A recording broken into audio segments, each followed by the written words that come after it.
on now. Yep, Hare Krishna. Hare Krishna. Hare Krishna, everybody. My name is Bhagavat Ashraya Das. I'm a disciple of Srila Prabhupada and therefore a godbrother of Bhakti Charu Maharaj. I've been asked to say something about Maharaj to you all. So, I'll begin by saying Bhakti Charu Maharaj is my very dear friend. And he has been my very dear friend since 1977. I first met Bhakti Charu Swami when he was Gopinath Brahmachari. I don't think that was his full name even, Gopinath something, I can't remember, because very quickly after that he became Bhakti Charu Swami. But I met him in Delhi when he was traveling with Srila Prabhupada in 1977. I was serving in Delhi at that time. And, you know, there's a saying that you never get a second chance at first impressions. You never get a second chance at first impressions. And I have a very vivid memory of my first encounter with Bhakti Charu Swami. He was very innocent, very warm, very friendly, a very sincere person in all his dealings.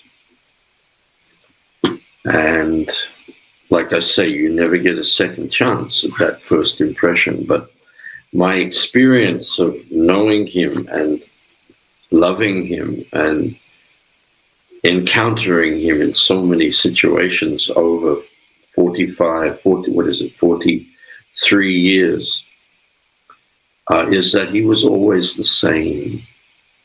He was always the same. He never varied in his way of dealing.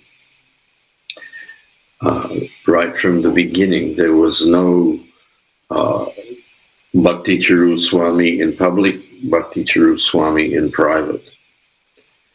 What you saw, what you experienced in your dealing with him was the real person. He had no artifice, he had no pretentiousness whatsoever. He was always a perfect gentleman. He was always a well-wishing friend to everyone he met, especially devotees. He was a fearless preacher. Now, I even hate using the word was. He is all of these things and more, and he still is these things. This is something I really want to stress for us all, for our comfort. At this time and at times like this, always, we must remember he reasons ill who says that Vaishnavas die when thou art living still in sound. A Vaishnav dies to live, and living tries to spread the holy name around, or the holy life around, sometimes it is said. So what has occurred for all of us in our relationship with our dear sweet friend Bhakti Charu Swami is that there has been some temporary separation established.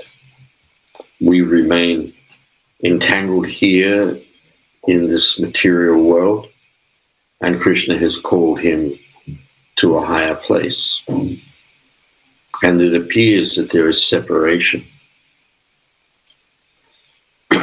I say appears because really there is no separation, especially for disciples. if you follow the principle that Srila Prabhupada enunciates in his dedication of the Srimad Bhagavatam to Srila Bhakti Siddhanta, where he says he lives forever by his divine instruction and the follower lives with him.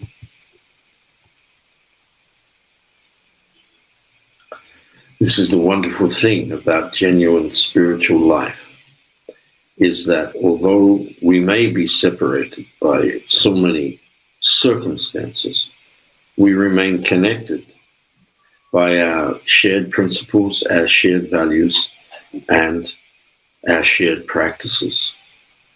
And our connection with Srila Prabhupada and Krishna is established on the basis of these things. And our establishment with our spiritual master in any circumstance is established by living these principles. That doesn't mean we don't feel separation. And indeed, we must feel separation out of our love, out of our loss, because we have lost the association now in this physical realm of a very dear, sweet devotee.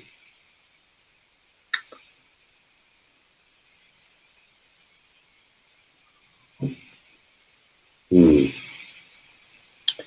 as a result of that, I know many of you are feeling very confused at the moment, feeling very mixed emotions, and feeling somewhat bewildered as to why has this happened.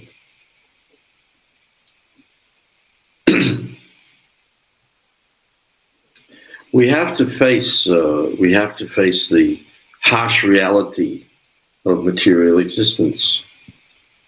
This is a temporary place. None of us will remain here. All of us have to go somewhere else.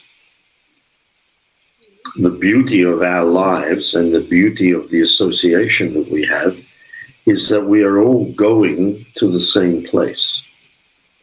We are all destined now to be again reunited in the spiritual world, in the association of Srila Prabhupada, Bhakti Charu Swami, already risen masters who are there with Srila Prabhupada, and indeed with Krishna and his associates, and Lord Chaitanya and his associates. This is an inevitable fact arising from the commitment that we've all made to this process of Krishna consciousness as presented to us by Srila Prabhupada. Of course, that brings us back to the fact that we are feeling now bereft of the loving association of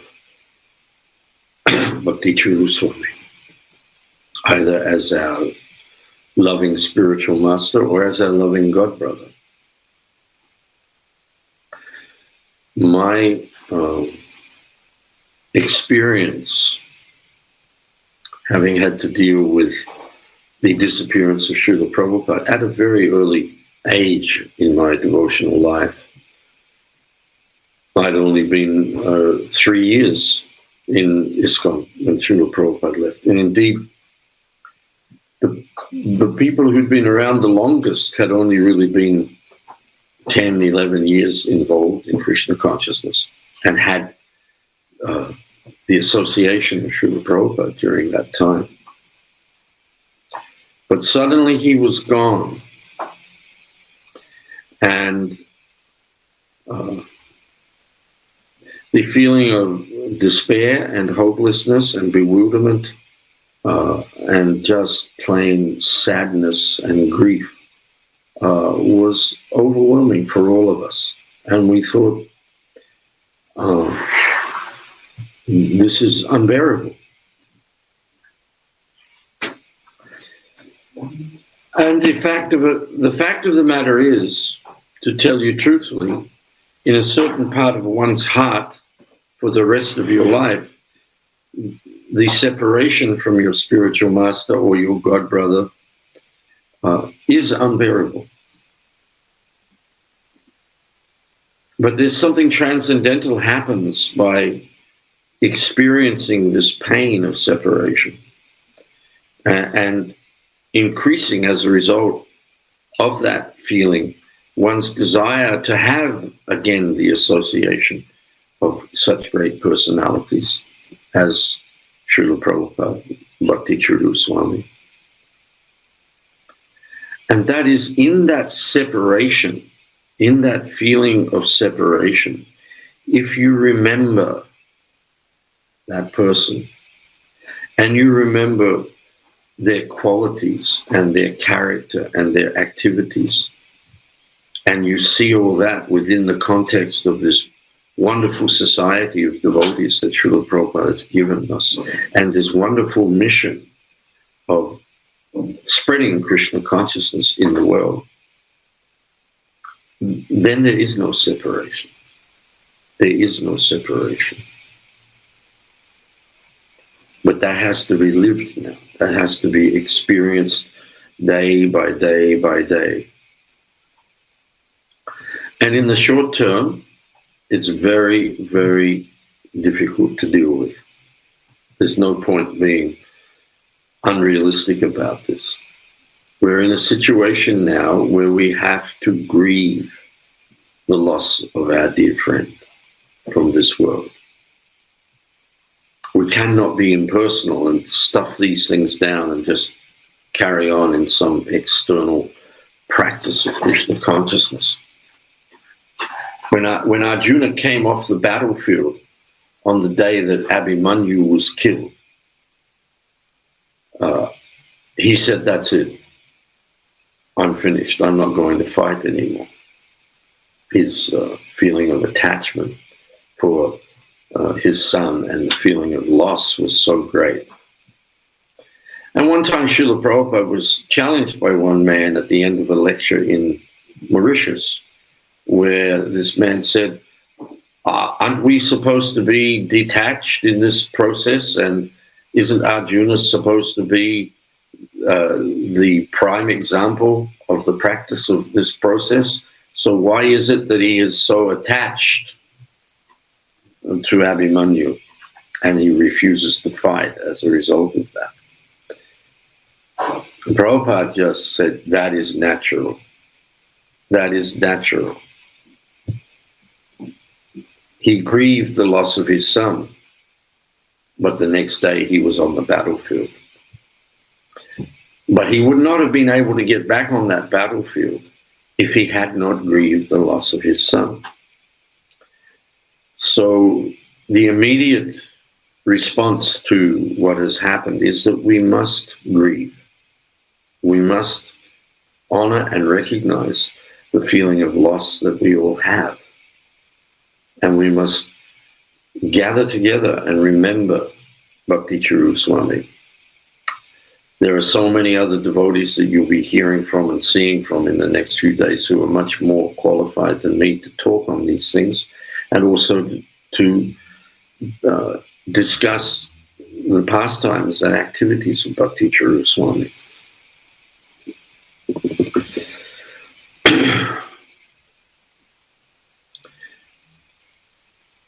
But I can vouch for all of you that if you honestly accept the reality of what has happened and accept the emotions that have arisen and are arising within your consciousness as a result of this experience, and you honor those things within yourself, don't if you feel angry, if you feel disappointed, if you feel bewildered, don't repress it. Don't repress these feelings. Sit with these feelings. But at the same time, remember the instructions. If you're a disciple, remember the instructions that your spiritual master has given you. And as Srila Prabhupada says, he lives forever by his divine instructions, and the follower lives with him. And you will feel no separation from Bhakti Charu Maharaj.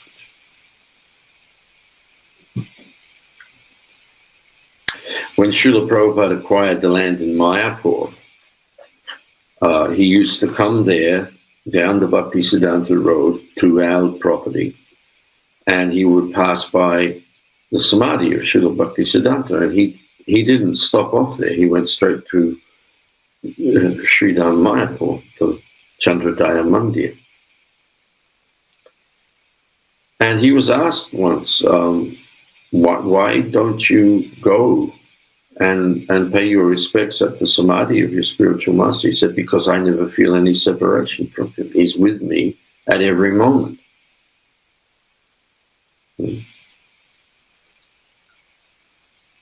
This is an opportunity, and I think it is also the desire of your spiritual master that you take this opportunity to now enter into a deeper connection with him in this separation. He's disappeared from our external vision. But if you follow the process that he's given you, then you feel his presence in your heart at every moment. And that's a fact. But that is a fact that it can only be realized.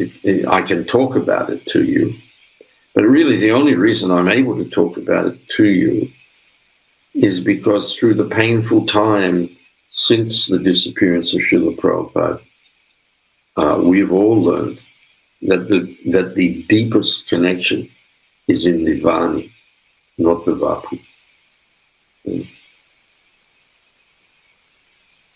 So I wonder whether I'm actually making any sense to anybody at this time, or whether anything I'm saying is giving any consolation.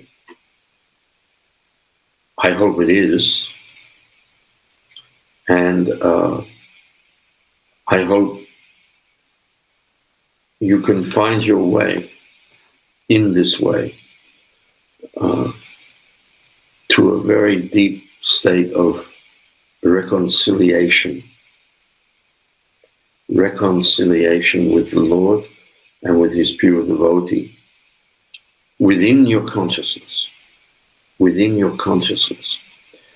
What is required from us all at times like this is going deeper into why it is we're doing this, why it is we've accepted a spiritual master, knowing the inevitabilities of dukkhalayam ashashvatam. We're in a temporary place full of miseries.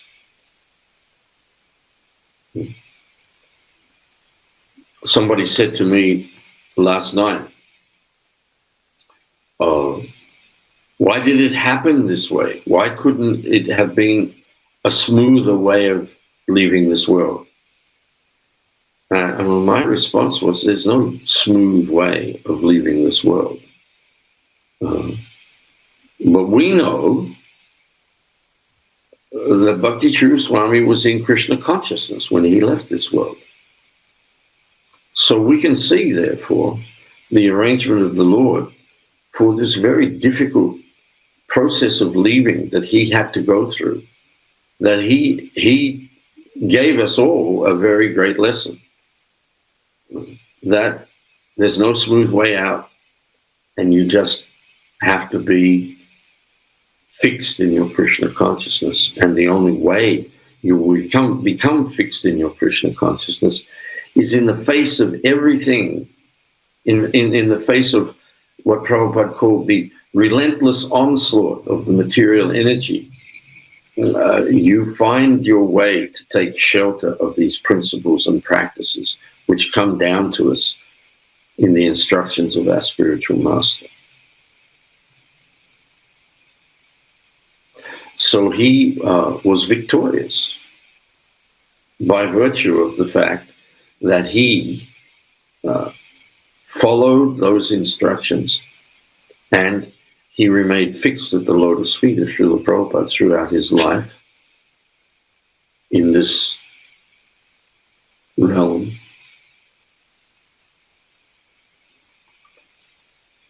So it's a wonderful example, a glorious departure from this world in the face of what obviously were very, very, very difficult circumstances, he remained fixed in Krishna consciousness because his faith was unbreakable. His faith was unbreakable.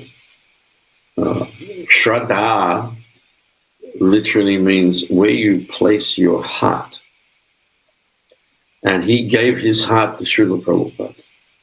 He gave his heart to Srila Prabhupada. He totally surrendered to the loving relationship that Srila Prabhupada gave him, and he made every endeavor to create a loving relationship with whomever he met, whether they were his disciples or somebody else's disciples, or whether they were total strangers. He put his heart into love. We come to forks in the road as life goes on, and we have to make decisions. And the fundamental decision that we have to make in the face of the challenges that Maya puts to us is, am I going to stick to the path of love, or am I going to choose the path of bitterness and resentment?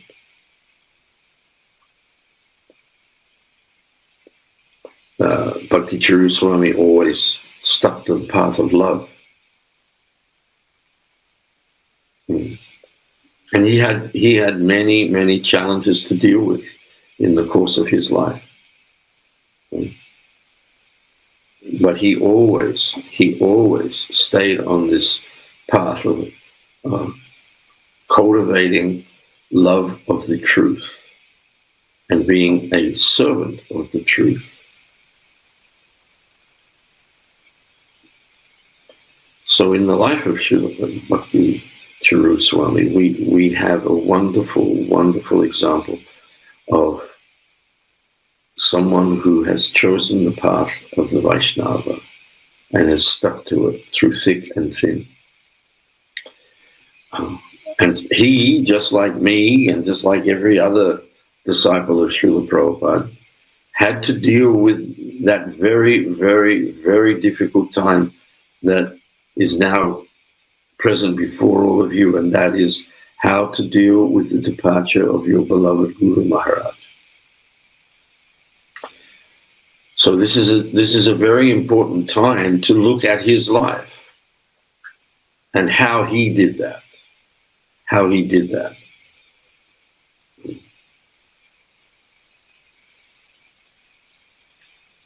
And my point is, he chose the path of love as it was presented to him by Srila Prabhupada. And as he grew in his stature in the society of devotees, he became a beacon of this mood of love. Very gentle, very loving, but not weak in any way, shape, or form, but very, very tender and loving to everybody, and fixed in the desire to somehow or another be a useful instrument in the hands of Srila Prabhupada within this ISKCON society. And he achieved wonderful things as a result of that. Now you may think, well, how do I do that? Well, the reality is it comes down to what we've always been told. Just follow in the footsteps. Follow in the footsteps. And you can see four wonderful qualities. He had great admiration for anyone who took to devotional service. And in that admiration, there was no jealousy of anyone. He admired without jealousy.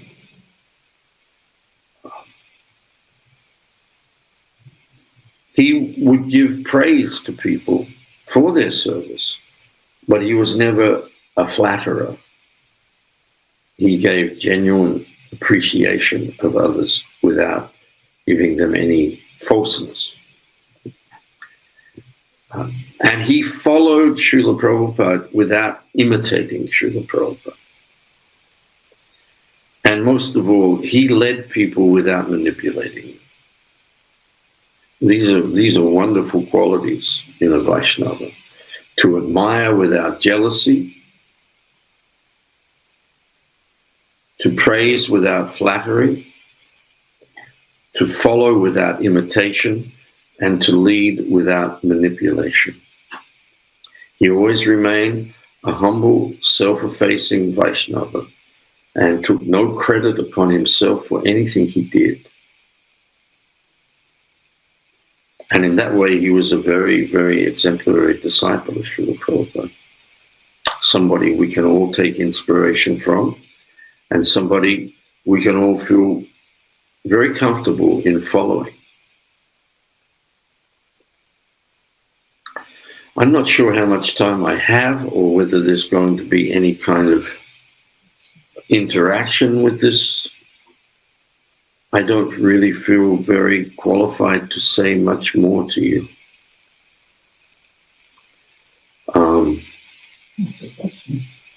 Are there any questions? Do we get questions here for this, or any comments from anybody who's watching?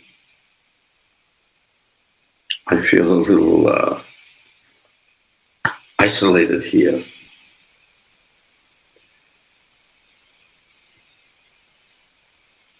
I can't see anybody. I can only imagine that somebody's listening. Anyway, I hope my inadequate presentation and my stumbling words are giving some solace to the aching hearts of those of you who are tuned in here tonight.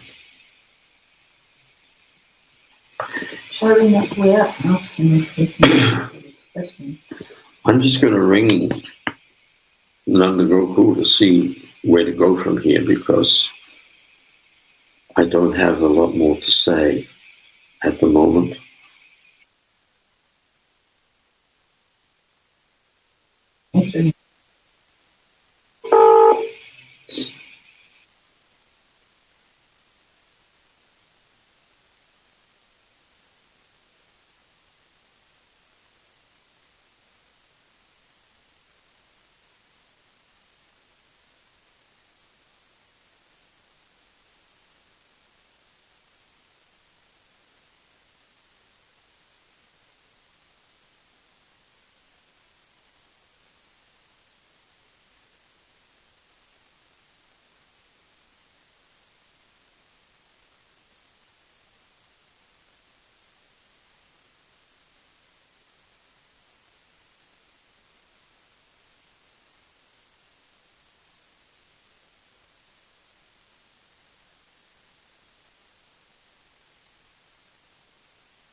Thank you.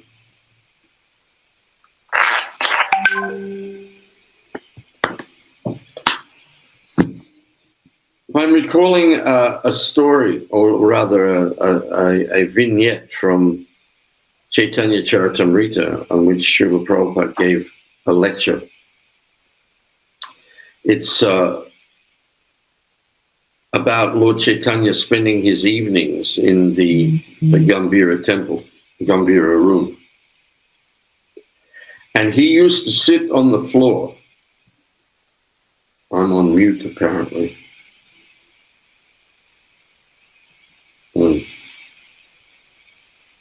What happened?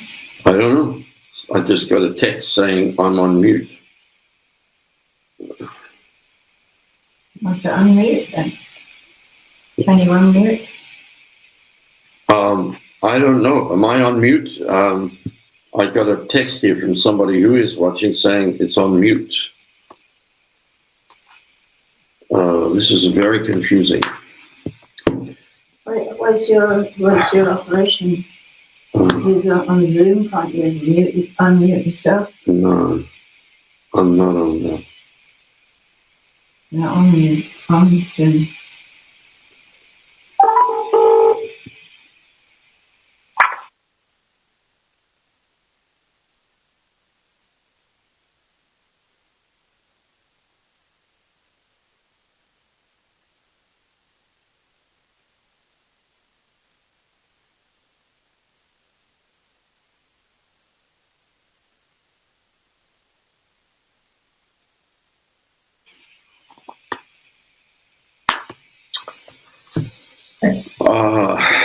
I won't keep you all very much longer. I just want to end with something I said to devotees last night about a lecture Srila Prabhupada gave on a verse from Chaitanya Charitamrita, and the verse explained that in the evenings, Lord Chaitanya Mahaprabhu would sit on the floor in the Gambhira room, and Ramananda Roy and Swarup Damodar Goswami would chant verses from the 10th canto of the Srimad Bhagavatam. And they would select very particular verses actually about the separation that the gopis were feeling from Krishna. And Lord Chaitanya would hear those verses and simply cry in the feeling of separation. So at the beginning of the lecture, Srila Prabhupada said, so this is our process. This is our process of Krishna consciousness. He said, you come, you sit on the floor, you hear about Krishna, and you cry.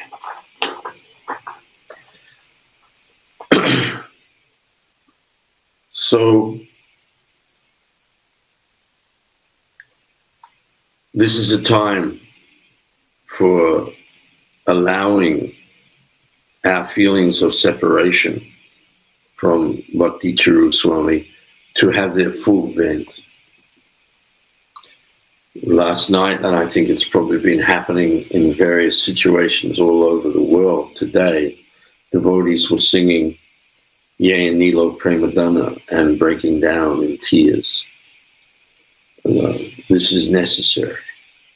These tears are necessary.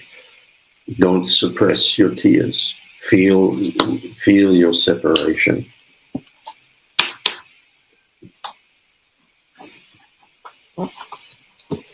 I'm going to end there. I can give my details if anybody feels they want to be in touch with me about anything. I'm at your service.